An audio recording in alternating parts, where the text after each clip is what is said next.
अस्सलाम वालेकुम। अच्छा जी, पुलिस का काम लोगों की जान माल की हिफाजत करना वा या शिकार करना वा।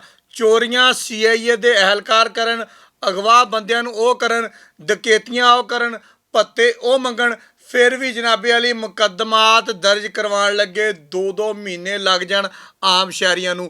सिटी समुंदरी दे विच एक मुकदमा दर्ज होया जिहदे विच CIA दे 2 एहलकार अमजद और गुलजेब मुलवस पाए गए आ। मुकम्मल इनकुआरी हुई आ।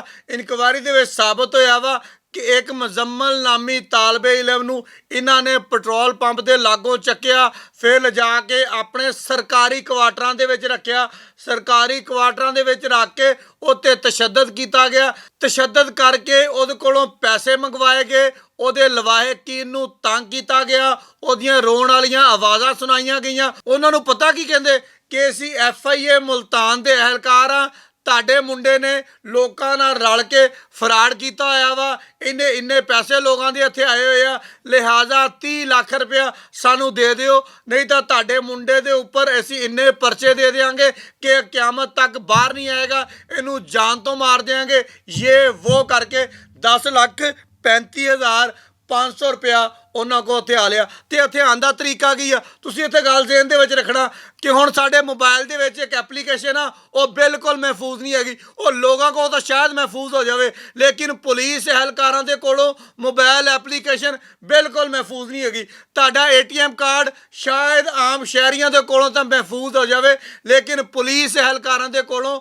ਤੁਹਾਡਾ ATM ਕਾਰਡ ਵੀ महफूज नहीं हैगा। ਉਹਦੀ वजह यह है कि CIA ਦੇ ਇਹਨਾਂ ਦੋਨਾਂ ਅਹਿਲਕਾਰਾਂ ਨੇ ਮੁਜ਼ੰਮਲ ਨਾਮੀ ਨੌਜਵਾਨ ਨੂੰ ਚੱਕ ਕੇ ਉਹਦੇ ਕੋਲ ATM ਲਿਆ, ATM ਦਾ ਪਾਸਵਰਡ ਲਿਆ, ਫਿਰ ਆਪਣੇ ਇੱਕ ਸਾਥੀ ਨੂੰ ਦਿੱਤਾ, ਉਹ ਜਾ ਕੇ ਬੈਂਕ ਅਲ ਫਲਾਹ ਦੇ ਵਿੱਚੋਂ ATM ਦੇ ਜ਼ਰੀਏ ਪੈਸੇ ਕਢਾਉਂਦਾ ਰਿਹਾ। ਫਿਰ ਇੱਥੇ ਹੀ ਨਹੀਂ ਖਲੋਤੇ, ਉਹਦੇ ਭਰਾ ਕੋਲੋਂ ਪੈਸੇ ਮੰਗਵਾਏ ਜਿਹੜਾ ਦੁਬਈ ਦੇ ਵਿੱਚ ਰਹਿੰਦਾ ਵਾ। ਤੁਸੀਂ ਇਹਨਾਂ ਦੀ ਵਰਕਿੰਗ ਚੈੱਕ ਕਰਨਾ, ਨਾ ਇਹ ਚੋਰ ਫੜਨ ਤੇ ਵਰਕਿੰਗ ਕਰਦੇ ਆ, ਨਾ ਇਹ ਡਾਕੂ ਫੜਨ ਤੇ ਵਰਕਿੰਗ ਕਰਦੇ ਆ, ਨਾ ਇਹ ਕਾਤਲ ਫੜਨ ਤੇ ਵਰਕਿੰਗ ਕਰਦੇ ਆ, ਨਾ ਇਹ ਮਨਸ਼ਿਆਤ ਫਰੋਸ਼ ਨੂੰ ਫੜਨ ਤੇ ਵਰਕਿੰਗ ਕਰਦੇ ਆ, ਨਾ ਇਹ ਜੂਆ ਖੇਲਣ ਵਾਲਿਆਂ ਨੂੰ ਫੜਨ ਤੇ ਵਰਕਿੰਗ ਕਰਦੇ ਆ, ਬਲਕਿ ਵਰਕਿੰਗ ਕਰਦੇ ਪਏ ਆ ਕਿ ਸਮੁੰਦਰੀ ਦੇ ਵਿੱਚ ਯਤੀਮ ਬੱਚਾ ਕਿਹੜਾ ਵਾ, ਉਹਦੇ ਭਰਾ ਕਿਹੜੇ ਮੁਲਕ ਦੇ ਵਿੱਚ ਕੰਮ ਕਰਦੇ ਪਏ ਆ, ਉਹਦੇ ਭਰਾ ਕਿੰਨਾ ਮਾਲ ਇਹਨੂੰ ਹਰ ਹਫਤੇ ਭੇਜਦੇ ਪਏ ਆ, ਹਰ ਮਹੀਨੇ ਭੇਜਦੇ ਪਏ ਆ। ਇਹ ਸਾਡੇ ਪੁਲਿਸ ਅਹਿਲਕਾਰ ਵਰਕਿੰਗ ਕਰਦੇ ਪਏ ਆ ਇੱਕ ਯਤੀਮ ਬੱਚੇ ਦੇ ਉੱਪਰ ਕਿ ਇਹਦੇ ਭਰਾ ਇਹਨੂੰ ਲੱਖਾਂ ਰੁਪਇਆ ਹਰ ਮਹੀਨੇ ਭੇਜਦੇ ਆ। ਲਿਹਾਜ਼ਾ ਅਸੀਂ ਇਹਦੇ ਕੋਲ ਖੋਣਾ ਕਿੱਦਾਂ ਵਾ, ਅਸੀਂ ਇਹਦੇ ਕੋਲ ਪੱਤਾ ਮੰਗਣਾ ਕਿੱਦਾਂ ਵਾ। ਫਿਰ ਜਨਾਬੇ ਵਾਲੀ ਦੂਰ ਦਾ ਚਾਚਾ ਸਫਿਆਨ ਇਹ ਨਾਲ ਲਾਉਂਦੇ ਆ, ਨਾਲ ਲਾ ਕੇ ਵਰਕਿੰਗ ਮੁਕੰਮਲ ਕਰਦੇ ਆ, ਫਿਰ ਇਹ ਵਾਰਦਾਤ ਪਾਉਂਦੇ ਆ। ਮੈਂ ਜਨਾਬ ਡਾਕਟਰ ਉਸਮਾਨ ਅਨਵਰ ਸਾਹਿਬ ਨੂੰ ਕਹਾਂਗਾ ਕਿ ਸਰ ਤੁਹਾਡੇ FIA ਮੁਲਤਾਨ ਦਾ ਇਹਨਾਂ ਦੋਨਾਂ ਕਾਂਸਟੇਬਲਾਂ ਨੇ ਨਾਮ ਇਸਤੇਮਾਲ ਕੀਤਾ। ਸਭ ਤੋਂ ਪਹਿਲੇ ਤਾਂ FIA ਮੁਲਤਾਨ ਵਾਲੇ ਇਹਨਾਂ ਦੇ ਖਿਲਾਫ ਕਾਰਵਾਈ ਕਰਨ, ਉਸ ਤੋਂ ਬਾਅਦ IG ਪੰਜਾਬ ਸਾਹਿਬ, RPO ਫੈਸਲਾਬਾਦ ਸਾਹਿਬ, CPO ਫੈਸਲਾਬਾਦ ਸਾਹਿਬ। ਸਰ ਇਸ ਬੱਚੇ ਨੂੰ ਮੁਕੰਮਲ ਇਨਸਾਫ ਮਿਲਣਾ ਚਾਹੀਦਾ ਵਾ। ਪਹਿਲੇ ਇਨਸਾਫ ਤਾਂ ਤੁਸੀਂ ਇੱਥੇ ਦੇਖ ਲੈਣਾ ਕਿ ਕਿੰਨਾ ਸਾਡਾ ਇਨਸਾਫ ਸਪੀਡ ਨਾਲ ਹੋ ਰਿਹਾ ਵਾ। ਇਹਦੇ ਨਾਲ ਵਾਕਿਆ ਹੁੰਦਾ ਵਾ 28/1/2026 ਸਾਰੀ ਰਾਤ ਇਹਨੂੰ ਆਪਣੇ ਕੋਲ ਰੱਖਦੇ ਆ, ਕੁੱਟਦੇ ਆ, ਮਾਰਦੇ ਆ, 29/1/2026 ਨੂੰ ਛੱਡ ਦਿੰਦੇ ਆ।